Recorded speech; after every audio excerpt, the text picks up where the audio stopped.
চট্টগ্রামের মিরসরায় সরকারি প্রকল্পের কাজ আদালতের রায় অমান্য করে চলার অভিযোগ উঠেছে। আজ ভুক্তভোগী পক্ষ সংবাদ সম্মেলনে জানিয়েছে, দীর্ঘ ১৩ বছরের আইনি লড়াই শেষে ল্যান্ড সার্ভে ট্রাইব্যুনাল শাহেদা বেগমের পক্ষে রায় দিয়েছিল। তবে বর্তমানে ওই জমিতে সরকারি প্রকল্পের কাজ অব্যাহত রয়েছে। ভুক্তভোগীরা জানান, তারা দীর্ঘ সময় ধরে ন্যায় বিচারের অপেক্ষায় আছেন। এই রায় মেনে চলা সরকারের বাধ্যবাধকতা হলেও প্রকল্প সংশ্লিষ্টদের তৎপরতায় জমিতে কাজ চলতে দেখা গেছে। এতে ক্ষোভ ও উদ্বেগ আরও প্রকট হয়েছে। সরকারি পক্ষের তরফে জানানো হয়েছে, এই বিষয়ে আপিল করা হয়েছে।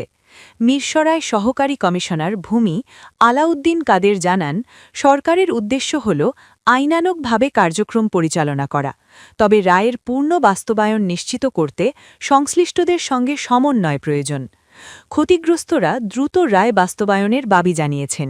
তারা আশা প্রকাশ করেছেন, সংশ্লিষ্ট কর্তৃপক্ষ আইনি নির্দেশনার প্রতি শ্রদ্ধাশীল হয়ে প্রকল্প বন্ধ করবে এবং তাদের অধিকার রক্ষা করবে।